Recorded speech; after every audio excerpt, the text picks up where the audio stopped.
vocês, hoje eu estou aqui para fazer um vídeo que é tentando fazer slime com tênis pé e shampoo, a marca que vocês quiserem. Então bora lá, e vou pausar ele. Vamos precisar de uma colher, um recipiente, eu tô usando uma tampa, o shampoo e o tênis pé. Então bora começar. Agora eu vou botar o shampoo aqui no nosso potinho.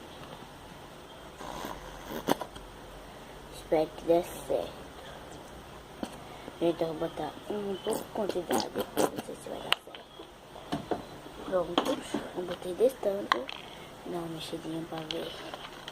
Gente, como o shampoo é tipo uma cola, eu acho que vai dar certo, mas bora lá. Agora eu vou botar o tênis pé. Ai, gente, a quantidade que eu botei foi essa.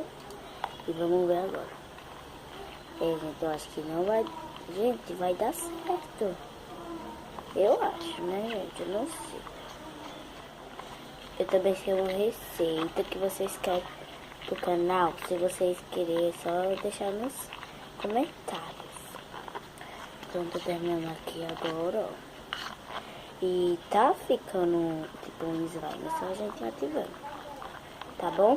Então, bora lá. Perto de tiver bom, assim, eu vou ver aqui como vai ficar, ó. Gente, eu pensava que não ia dar um ponto. Tá dando. Tá mais um pouquinho aqui, porque ela tá um pouquinho molhada. Aí agora eu tô mexendo aqui, não tem que pegar tudo, né, gente? Então vamos lá. Ó, olha, gente, como é boa. Eu não vou botar cor.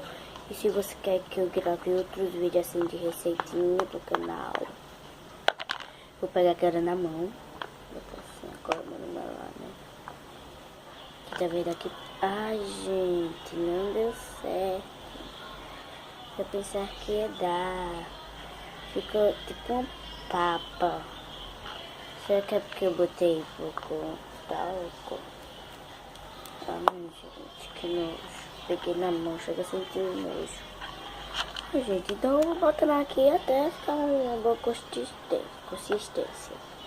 Então bora lá. Ai, gente, que nojo. Gente, então eu boto lá com vocês. Gente, voltei, não deu certo. Ficou uma papa, velha. Então, vai ser o final do vídeo. Se inscreva, deixe seu like.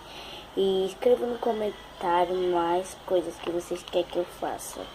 Porque, gente, depois disso eu não quero fazer mais nada.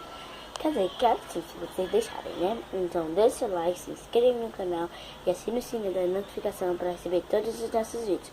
E tchau! Amiga.